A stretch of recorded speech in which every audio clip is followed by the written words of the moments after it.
নবম দশম শ্রেণীর শিক্ষার্থীরা, এই পর্বে তোমাদের গণিত বইয়ের 11 অধ্যায় বীজগাণিতিক অনুপাত ও সমানুপাত অনুশীলনী 11.2 এর 17 নম্বর এই অঙ্কটি সুন্দরভাবে সমাধান করব। তো উদ্দীপকটা হচ্ছে, যদি কোনো বর্গক্ষেত্রের বাহুর পরিমাণ 20% বৃদ্ধি পায় তবে তার ক্ষেত্রফল শতকরা কত বৃদ্ধি পাবে এটা বের করতে হবে। তার মানে এখানে ফার্স্ট অফ অল একটা বর্গক্ষেত্রের বাহুর পরিমাণ কত পার্সেন্ট বৃদ্ধি পেলে, 20% বৃদ্ধি পেলে। আবার বলছে এই পাশে তবে তার ক্ষেত্রফল শতকরা কত বৃদ্ধি পাবে। মানে প্রথম অবস্থায় বর্গক্ষেত্রের বাহুর দৈর্ঘ্য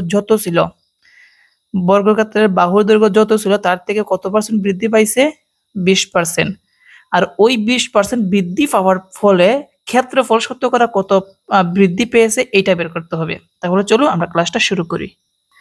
শিক্ষার্থীরা, তো আমরা 17 নম্বর সমাধান মনে রাখবা, যেহেতু বলছে যে এর বাহুর দৈর্ঘ্য 20% বৃদ্ধি পেলে ক্ষেত্রফল শতকরা কত পার্সেন্ট বৃদ্ধি পাবে, ওইটা বের করার আগে প্রথমত বাহুর দৈর্ঘ্য যেটা ছিল ওইটার ক্ষেত্রফল আগে বের করতে হবে। বুঝতে পেরেছো? সেই জন্য আমরা লিখবো, মনে করি বর্গক্ষেত্রের এক বাহুর দৈর্ঘ্য। আমরা বর্গক্ষেত্রের এক বাহুর দৈর্ঘ্য আমরা কি ধরে নিলাম, এক্স একক ধরে নিলাম, এক্স একক। ওকে, তো লিখলাম এক্স একক।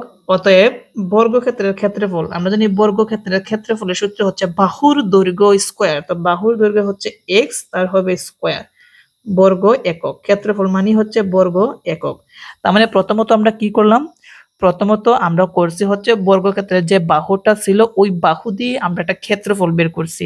এখন যেহেতু বলছে 20% বৃদ্ধিতে, মানে বাহুর দৈর্ঘ্য 20% বৃদ্ধি পাবে, তো আমরা লিখবো 20% বৃদ্ধিতে বর্গক্ষেত্রের বাহুর দৈর্ঘ্য। কি লিখবো, বর্গক্ষেত্রের বাহুর দৈর্ঘ্য। তো আগে আমাদের বাহুর দৈর্ঘ্য ছিল এক্স, যেহেতু বৃদ্ধি পাবে সেই জন্য প্লাস করতে হবে। কি করতে হবে, প্লাস কত পার্সেন্ট বৃদ্ধি পাবে, 20% বৃদ্ধি পাবে। তো 20% বৃদ্ধি পাবে কোথায় থেকে, মানে কোন বাহুর থেকে 20% বৃদ্ধি পাবে, আগে যে বাহুর দৈর্ঘ্য ছিল ওইটা থেকে। সেজন্য আমাকে লিখতে হবে এক্স এর 20%, 20% কতটার মানে হচ্ছে 100/20। তো লিখবো 100 এবং উপরে লিখবো হচ্ছে 20 লিখবো, কেমন, একক। এখন এটা দেখো এক্স প্লাস, এই এক্স কিন্তু উপরের 20 এর সাথে গুণ। আমি আবার বলি, এক্স কি উপরের 20 এর সাথে গুণ হবে। তাহলে এখানে এক্স প্লাস এক্স কিন্তু উপরের 20 এর সাথে কি করতে হবে, গুণ করতে হবে। বুঝতে পারছো? তো এখানে এখানে দেখো তো, এক্স দ্বারা 20 কে গুণ করলে আসবে হচ্ছে 20x আর নিচে হচ্ছে 100, নিচে কত, 100 একক।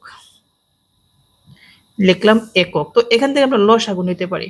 বন্ধুরা, আমরা কি নিতে পারি, লসাগু নিতে পারি। তো এখান থেকে আমরা লসাগু, তোমরা কিন্তু নিচে সমান দিবা, আমার কিন্তু জায়গা নেই, সেই জন্য আমি সমানটা এই জায়গার মধ্যে দিলাম।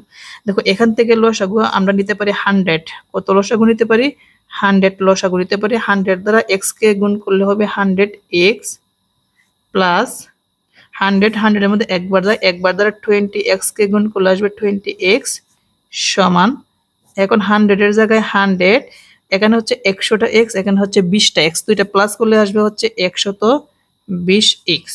এবং এটাকে কাটাকুটি করা যায় 20 দ্বারা কাটাকুটি করা যায়। শিক্ষার্থীরা, কত দ্বারা কাটাকুটি করা যায়, 20 দ্বারা। তো এটাকে যদি আমরা কাটাকুটি করি বা আমরা ক্যালকুলেটর ডাইরেক্ট যদি আমরা এই 120 কে যদি আমরা 100 দ্বারা ভাগ দিই তাহলে 1.2 আসবে। 1.2 সাথে হচ্ছে কি x একক। তার মানে বৃদ্ধি পাওয়ার পর, ক্ষেত্রফল বৃদ্ধি পাওয়ার পর আমরা কি পেলাম, 1.2x একক পেলাম কি, বর্গক্ষেত্রের বাহুর দৈর্ঘ্য। এখন এই যে আমরা বৃদ্ধি পেয়েছে, এই বৃদ্ধি পাওয়া দিয়ে আমাকে একটা ক্ষেত্রফল বের করতে হবে। সেই জন্য আমাকে লিখতে হবে, অতএব 20% বৃদ্ধির পরে বর্গক্ষেত্রের ক্ষেত্রফল। আমরা কিন্তু জানি বর্গক্ষেত্রের ক্ষেত্রফলের সূত্র হচ্ছে বাহুর দৈর্ঘ্য স্কয়ার। বাহুর দৈর্ঘ্য কত, 1.2x এবং উপরে কি হবে, স্কয়ার হবে।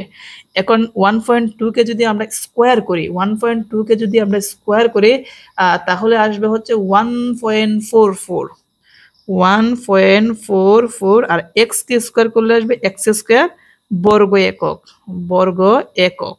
ওকে, তার মানে আমাদের বৃদ্ধি পাওয়ার পর ক্ষেত্রফল আর প্রথম যে বাহুর দৈর্ঘ্য ছিল তার ক্ষেত্রফল, দুইটা কিন্তু ক্ষেত্রফল কি পেয়ে গেছি, আমরা কিন্তু পেয়ে গেছি। তার মানে আমাদের প্রশ্নের মধ্যে বলছে, তোমরা প্রশ্ন দিকে তাকাও, প্রশ্নের মধ্যে বলছে তবে তার ক্ষেত্রফল শতকরা কত বৃদ্ধি পাবে। এখন আমাদের এই বৃদ্ধি পাওয়ার ক্ষেত্রফল থেকে প্রথম যে ক্ষেত্রফল ছিল এটা যদি আমরা বিয়োগ দিই তাহলে কিন্তু আমরা পেয়ে যাব। তো সেই জন্য আমরা এখন কি করব, এই দুইটা আমরা কি করব, বিয়োগ করব। তো এখানে আছে হচ্ছে 1.44 এক্স স্কোয়ার মাইনাস, আর প্রথম যে ক্ষেত্রফল ছিল এক্স স্কোয়ার। তো এইটা যদি আমরা বর্গ একক, এখন 1.44 এক্স স্কোয়ার থেকে যদি আমরা এক্স স্কোয়ার বিয়োগ দিই, মনে রাখবা এখানে সহগ কত আছে 1.44, আর এটা সহগ মনে মনে কত আছে 1 আছে। তো 1.44 থেকে যদি আমরা 1 বাদ দিই তাহলে 0.44 আসবে।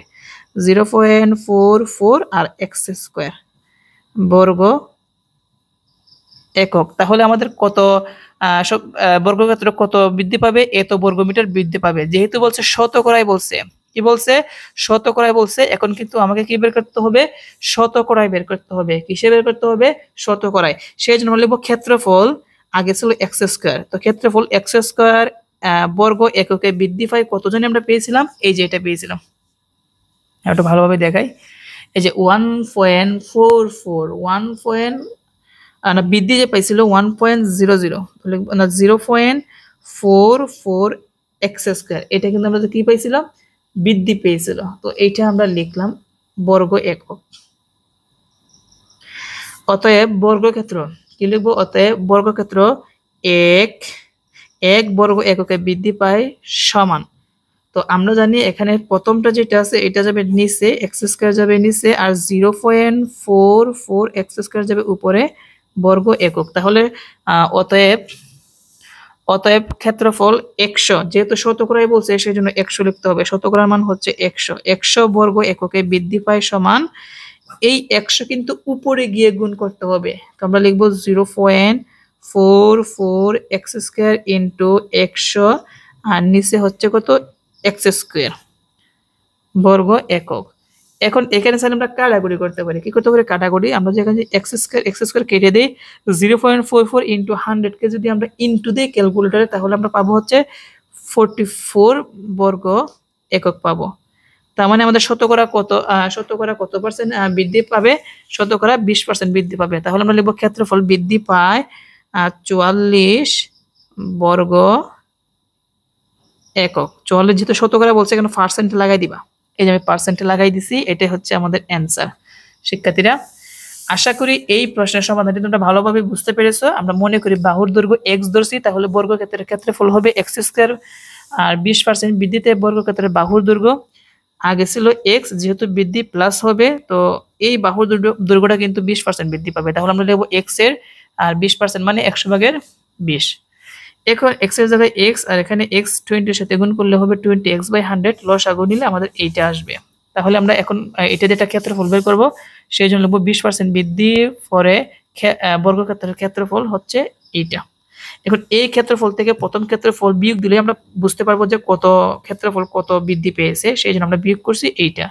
যেহেতু শতকরায় আমাকে বের করতে বলছে, তো আমরা লিখবো এখন ক্ষেত্রফল এক্স স্কোয়ার বর্গ এককে বৃদ্ধি পায় এত, অতএব ক্ষেত্রফল এক বর্গ এককে বৃদ্ধি পায় সমান, প্রথমটা যাবে হচ্ছে নিচে, দ্বিতীয়টা যাবে উপরে। শতকরা যেহেতু বলছে শতকরার মান হচ্ছে 100, সেই জন্য অতএব ক্ষেত্রফল 100 বর্গ এককে বৃদ্ধি পায়, 100 উপরে গুণ করলে কাটাকুটি করলে এইটা আসবে। তার মানে এটি হচ্ছে আমাদের অ্যান্সার। আশা করি আজকের এই ক্লাসের মাধ্যমে তোমরা এই অঙ্কটি ভালোভাবে বুঝতে পেরেছো।